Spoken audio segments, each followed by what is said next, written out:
केंद्रशासित प्रदेश करत असतील, मुंबई ही केंद्रशासित प्रदेश करावा। बेळगावच्या आणि मुंबईच्या बरोबरीची तुलना करणाऱ्या या काँग्रेसच्या आमदारांना माझा सवाल आहे की मुंबई ही अशी आहे की मुंबईने पूर्ण देशातल्या आणि जगातल्या लोकांना आपल्या खुशीमध्ये सामावलेलं आहे आणि तिने असा कधी काही भेदभाव केलेला नाही। जोही परप्रांतीय येतो, दुसऱ्या राज्यातला येतो, तो पोट भरून तिथे राहतो, खातो, पितो, सगळं करतो, पण बेळगावमध्ये जो मराठी भाषिक आहे त्याच्यावर जो अन्याय होतोय त्या अन्यायाचा विचार जर केला तर मुंबईमध्ये असे कुठल्याही माणसावर अन्याय मुंबईने कधी केलेला नाही। मुंबईने उलट सामावून घेतलेला आहे।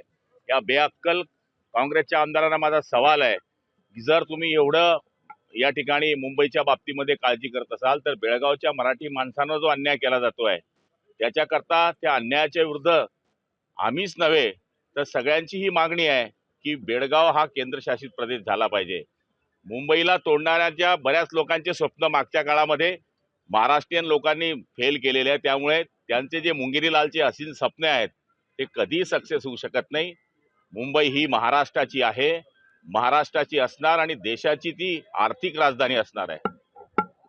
तर दुसरीकडे पाहिलं तर मग कर्नाटक सरकारचा अलमट्टी धरणाची उंची 5 फुटाने वाढवण्यासाठी जलद गतीने प्रयत्न करताना पाहायला मिळतात। सांगलीला पुन्हा एकदा महाराष्ट्रामध्ये पुराचा धोका उद्भवलेला आहे। निश्चितपणाने मागच्या काळामध्ये आपण पाहिलं असेल की एवढी कमी उंची असताना सुद्धा सांगली आणि इतर भागामध्ये पुराचा धोका या ठिकाणी होऊ लागला। पण काल आपण पाहिलं असेल की विधानसभेच्या चर्चेमध्ये शिवसेनेचे आमदार श्री नरके यांनी ही मागणी केलेली आहे की केंद्र सरकारने याच्यामध्ये हस्तक्षेप करावा आणि त्या उंचीवाढीला या ठिकाणी स्थगिती द्यावी।